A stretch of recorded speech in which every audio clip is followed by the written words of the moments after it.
Good morning, everyone, and welcome. My name is Carlos. My name is Daniela.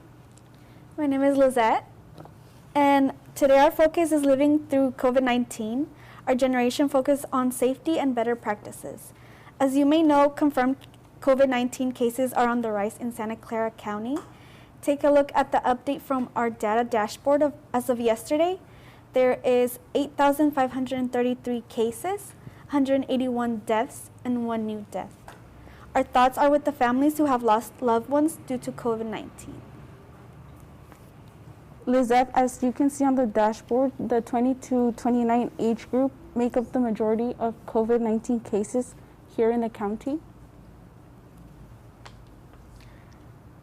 And today we will spend a few moments having a conversation about topics relating to our experiences during this COVID-19 time. Also sharing best practices to stay protected during COVID-19, during this pandemic. For our generation, and even if you're not from our generation, which is Generation Z, you probably know somebody that is, and you could use some of this information that you get from us and provide it to them, which could be very resourceful. First, we want to let you know that prior to our broadcast, we removed our face covering so everyone, including our American Sign Language interpreters, can clearly understand the information we will be sharing this morning. I want to ask you, how are you staying sane during COVID-19? Whether that be Daniela or Carlos, who wants to answer that first? Carlos, you can go first. Okay. So for me, staying sane during COVID-19, I learn new things. I pick up different things that I like, whether that may be coding, playing an instrument, playing music. I think that although we're in this difficult situation that we find ourselves in, and it's 1 in a 100-year event, and I think it's very important that we take this time to learn new things so that we're able to find new things that we enjoy in life. There are some things that were taken from us, not being able to hang out with some of our friends, our family, but I think always learning new things, always finding new things that you enjoy is something that will be helpful. So for me, I go home, I take a shower, I eat, I play some games on my phone, I watch YouTube, and that's pretty much kind of what I do from day to day. For me personally, the way I've been staying sane during this pandemic is usually by hanging out with my siblings and also watching videos on YouTube and watching new TV shows or movies. I've also been trying to find classes that I need to take for my major because I'm still going to college, and that's one of the ways that I've been staying sane. Great. Not only are we having to stay sane, we now have to wear our face covering and masks. How do you feel about wearing them? So I know that wearing face coverings and wearing face masks, they're not always the funnest of things. We know that it could get uncomfortable, it could get hot, but at the same time, we know that this protects me, this protects other people. I know that when I was doing research at Stanford about PPE and face coverings, some people weren't wearing their PPE, and that put them at a harm. So I know how important this is. I know that I need to do my part by wearing a face covering and, protect those around me, whether it's my coworkers, my family, or, my roommates or other people in the community. So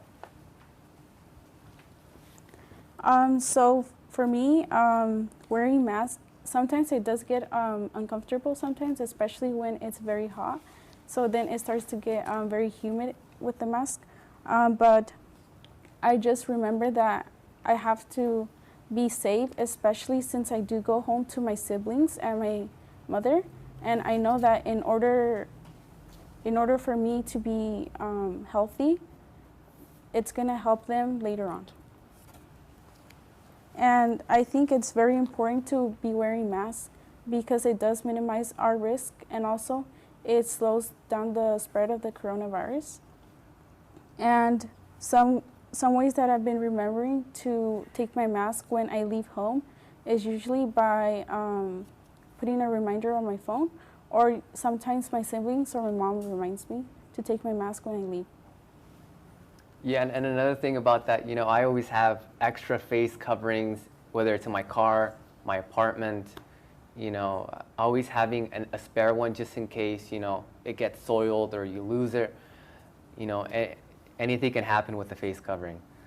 So, there's kind of this misconception that youth aren't as impacted by COVID-19. But, we've seen that over the last week or so, COVID-19 cases, specifically among young adults, has been increasing far greater than those in other age groups, especially, the rate at which this grows. So this has kind of created this myth about COVID. Have you seen anyone your age not following social distancing guidelines or not following the public health order? And what is your message to them? Yeah, definitely. I've seen a lot of people my age not following the rules, still partying, and it has to do a lot with the myth that I started off with, the youth not being, that they were not gonna get the COVID, or they were less likely to. So I feel like because of that myth, a lot of us youngsters are, just going up about our lives thinking, we might fight this off. But I know recently I seen a case of a 21-year-old who actually passed away due to COVID-19. And it's actually very important for us to make sure that as youth, we keep each other safe as well as our families, because maybe we might be able to fight this off, but maybe our parents aren't. We have a lot of us have parents who are elderly, who have diabetes or any other, how would you say that? Another, like they could, another, I don't have the word. Chronic condition? Correct, yes, sorry. Yeah. And it's very important for us to keep them safe as well. There's also children at home in many of our homes, and we have to make sure that if we're going out, we have to take our masks. That we're not just thinking about ourselves and having fun. I know we're young and we want to live the best of our lives right now, because we're only going to be young for a period of time. And I understand that, there's ways that we can have fun, but we also have to make sure that, we're also thinking about others. Yes. So I can relate to what Lizette said. I've definitely seen some young people not wearing face covering or not social distancing, and it definitely puts them at risk, especially when they go home to their parents or to their siblings, because they can, although sometimes young people may not, they may not present the symptoms of COVID, they can actually still carry the virus and then spread it to their family members. And my message to them would be to think about others and also think about themselves, especially since I know sometimes we may think that we may be able to recover from COVID-19, but that's not always the case. I've seen some young people who have been, who did get COVID-19 and they were healthy and they were very young, but they didn't survive. Yes. And I think another thing to really take this, especially for all the young adults, that, health-wise, it may not impact us because we're healthy. It does impact us, but not at a certain level. But if you have a chronic condition, if you're a smoker, if you have diabetes, other things, that impacts you. And when you end up in the hospital, it's not just the health concerns. You get out and you have a financial burden because you have that medical bill that you have to pay.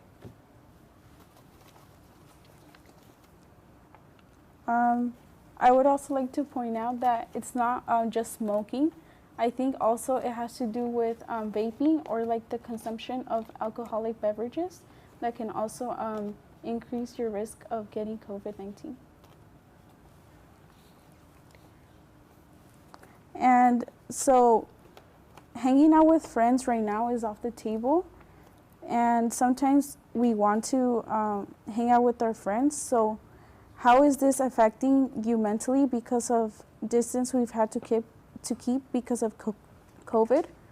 I mean, we cannot hang out with our friends, or really we have to limit our interactions with others. So how has this affected you? So for me, I guess I was planning to have a summer vacation.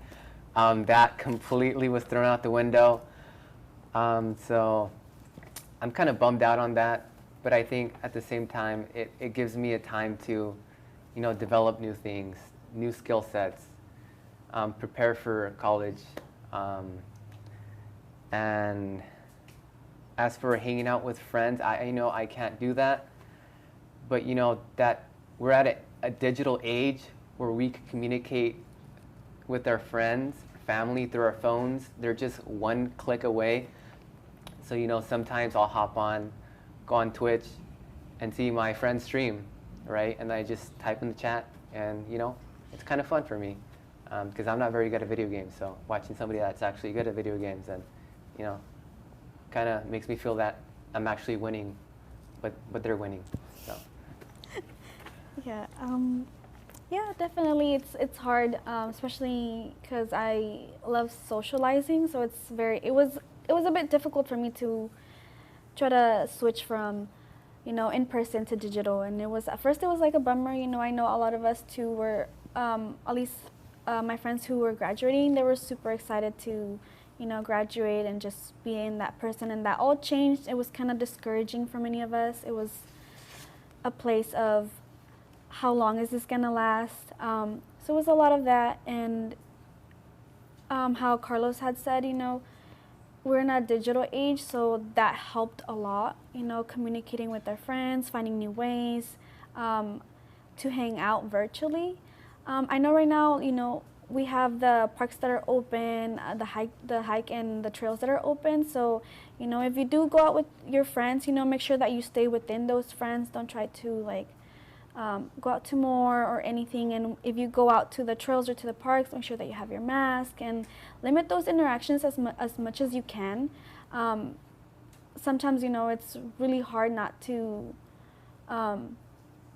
not socialize. I think that's just very difficult. I think as humans, we want to socialize, and it's very difficult, but we have to take those precautions if we are going to go out to the park, to the beach, and if there's too many people, maybe you shouldn't be there. Maybe you should look for somewhere else where it's a little bit more isolated, but emphasis on the mask, that's going to help us a lot and protect ourselves and protect others. So what are some changes that you've had made in your day-to-day life? You want to start with this one? Yeah, definitely. Some changes was I like working out, so it was a bit difficult at first because I was like, I don't want to work out at home. I kind of, you're like, I can stay in bed a little bit longer. So I kind of had to put my mindset no, I have to work out here at home. I have my backyard. So that kind of thing, my regular daily basis had to completely change because it all had to be at home at first, everything, well, still is at home. But everything had to just be focused, okay, maybe today, the backyard is my gym. Okay, maybe I want to do it in the garage, I had to switch it up. So it was a lot of that. And just trying to see what else I can do at home. Since I go to school, I can't really cook at home. So I started to cook a lot more, bake, try to do more things. I was actually talking to my friends, and I was letting them know, I actually just got bored of the same food sometimes, and I was like, I'm gonna add a little something to it, see how that tastes, Sometimes it works, sometimes it didn't, and I'm like, what? I'm experiencing with my spices, you know, and seeing what else I can create. So just, you know, I had to do a lot of that for my daily life and school. Had to be at home, so it was just how to not feel like it's a drag being at home. So I had to find that, you know, new ways to not feel like, oh, it's such a drag, you know. Yeah. Yeah, and I completely agree with, you know, having to exercise at home. I think, you know, I can't go home and pick up 50, 60-pound weight, you know, but I could, you know, go for a jog. I could, you know, do some ab exercises at home. I could do some push-ups. You know, I've obviously gained some COVID weight. People might not notice it, but I definitely have noticed it. And I think we're always we're at this stage, some of us in our lives, where we have to, you know, develop new skills, like I said earlier. And I think if we're doing something to improve ourselves and to develop these new skill sets, we feel like we're being productive. We feel like we're advancing in our careers, although we're not at a job, not at an internship, because maybe some of those internships, you know, kind of went away from COVID, which kind of goes on to our next topic, you know, jobs during this day and age, especially for young adults that just recently graduated from college, and also, you know, school and how that's going to be looking for some of us, whether that may be, you know, our online education, maybe a hybrid style. So that has definitely changed. So how does it impact you academically, and what have you done to prepare during COVID? It was very unexpected when our school suddenly had to change from in-person teaching to online. And it definitely impacted how I was learning the new stuff in class. And I think right now I'm kind of hesitant about going back to school because it is going to be a lot trying to do everything online, especially since I have a lot of younger siblings who also might be doing school online. And so it's going to be a challenge having to supervise them and have them doing their homework at the same time that I'm going to be listening to lectures by my professors. And so then that's one way that COVID has impacted me academically, but especially since I've decided to change my major, and a lot of my classes are going to be math classes and science classes and coding. And I think that type of topics are much more difficult to learn online. So yeah, that's definitely some of the reasons why I've been hesitant about going back to school. Yeah, definitely. I can agree with that. I actually have never taken online class, and after we went into quarantine, I had to find a way how to do that because that was the most hardest thing for me. It still is. So for this fall semester, I'm just trying to figure out how I'm going to keep myself focused in school, and how to stretch out my days as well. Like, when am I going to do my homework if, you know, I'm at home and I have to help out with something? So it's been actually very difficult, and I'm pretty sure I'm not the only one. It's many of college students, high school students, just schools, like students in general. It's been a difficult time to kind of not feel discouraged to like drop out or just take the semester off because we're not sure how the teachers are gonna take over the online class. I know it's also difficult for the professors and the teachers. Some of them are not used to, some of them teach the old-fashioned way, so they have to learn, you know, how to work a computer.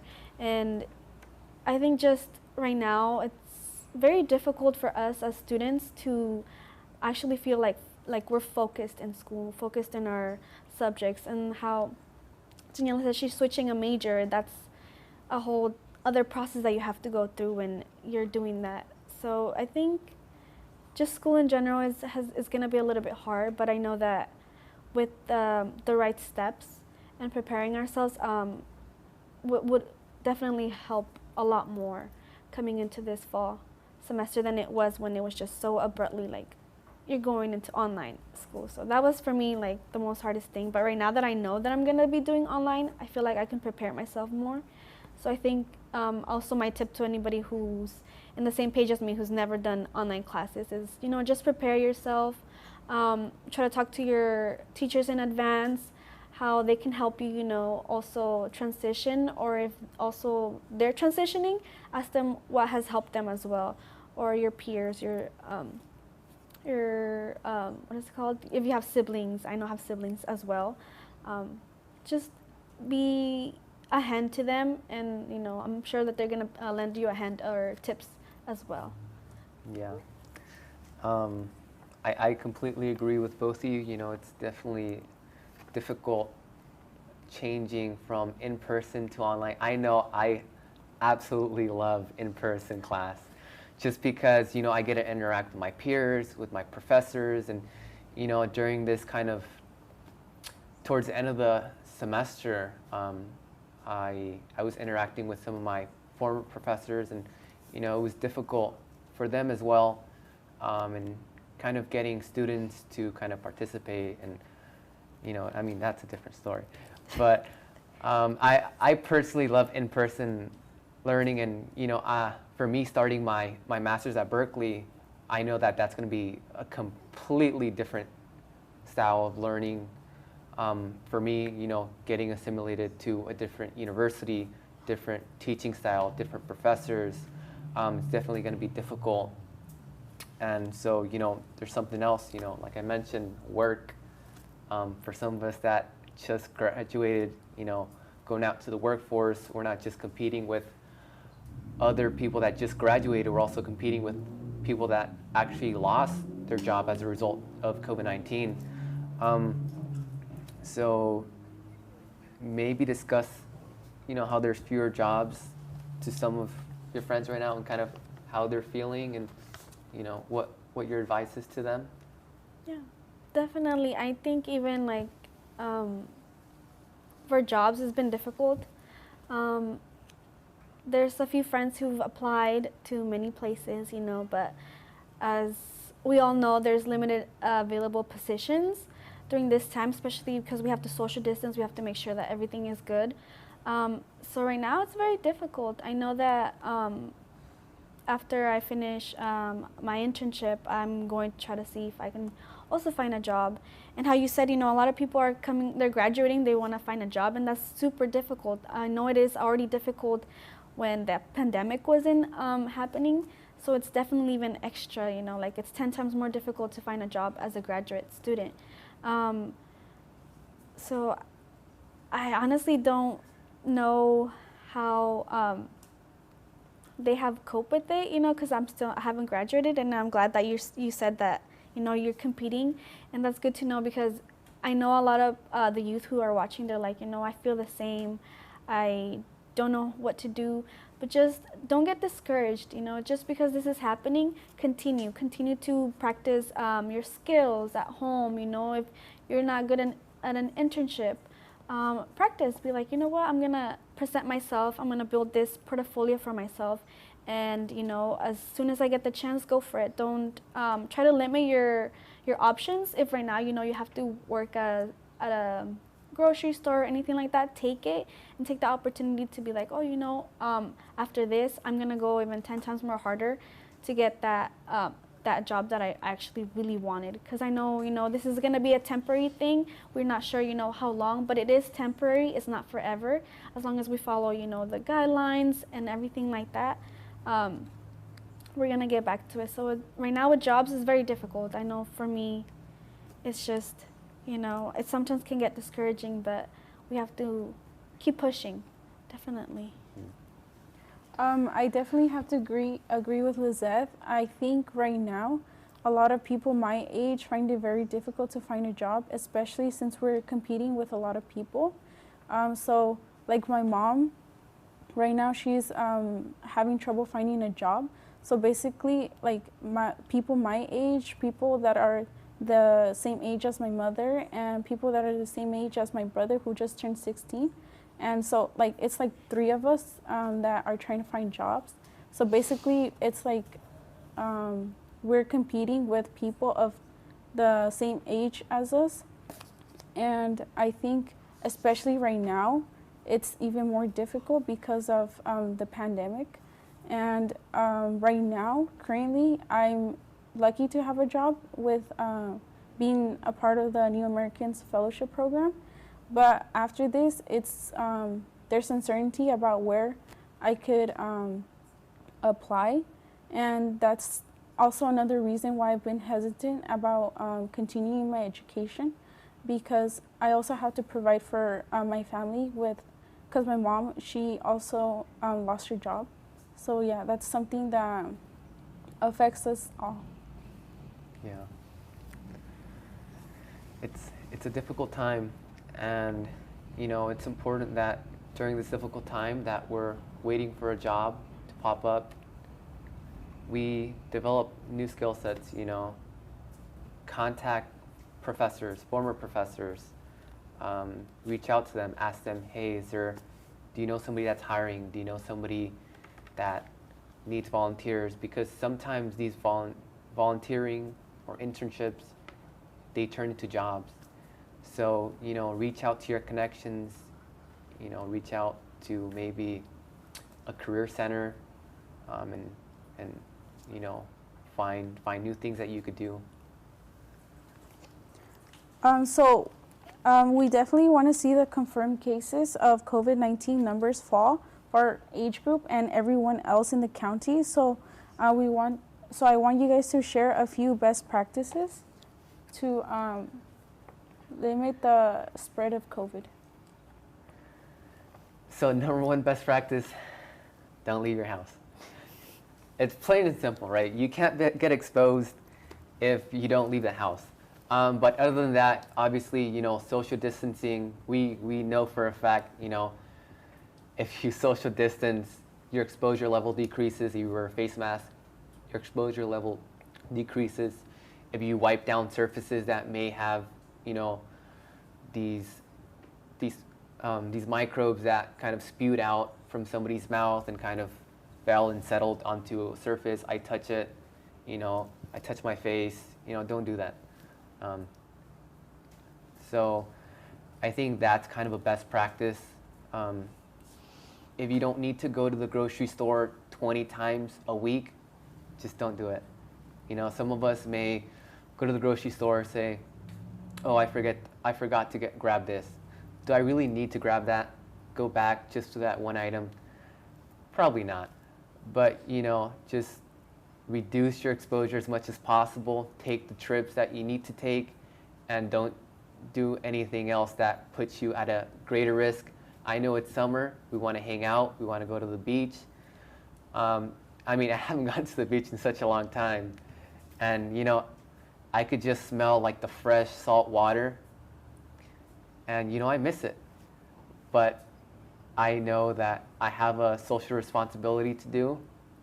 I need to stay home and protect my friends, my family, my coworkers. You know, if I come here and expose somebody at work, you know, that I don't know how severe that could get. They could end up at the hospital, or maybe they don't and they're completely fine, but I don't want to take that risk. So that's what I would say is kind of the best practices. Yeah, and definitely. And if you do, if you are an essential worker, or you go out to get groceries, make sure that you also go get tested. If you have insurance, make an appointment with your doctor. If you don't, there are available free sites for you. You can always go to them, and make sure you go early as well, because due to the high COVID cases, there is a longer wait time. But get tested. If you can't do it once a week, you know, make sure you do it at least twice a month, or as much as you can, if we would say. But if you don't have time, once a month would be best. We also want to make sure that we're staying safe and we take those precautions before, you go out to, maybe if you're going to go see your family and you've been out, get tested, make sure that you're okay first before you go and bring in something to the house. I would also like to add on, especially some young people who aren't able to drive right now, they try to get around with either like Uber or Lyft or some other type of transportation like the VTA buses. So what I would suggest is if you are taking like a Lyft or an Uber is to try to sit in the back and like opposite of the person, and then just kindly ask your driver to roll down the windows and make sure that your driver and you yourself are wearing masks. This will put you at a lower risk, especially since the air is going to be circulating in the car. And if you are at the VTA, try not to touch a lot of surfaces, especially since you don't know who's been there before. And try to wear your mask, especially try to wear your mask when you are waiting for the bus at the bus stop, because I know that a lot of people, they're waiting at the bus stop, but they don't have their face covering on before they get on the bus. So definitely try to remember to wear the face mask when you are waiting at the bus stop, and also when you are on an Uber or Lyft. Yeah, and just want to thank everyone for joining us today. For the latest information on COVID-19 and testing, please visit the county's COVID-19 website at www.sccgov.org/coronavirus. Thank you for watching, and please continue to stay safe and have a great day.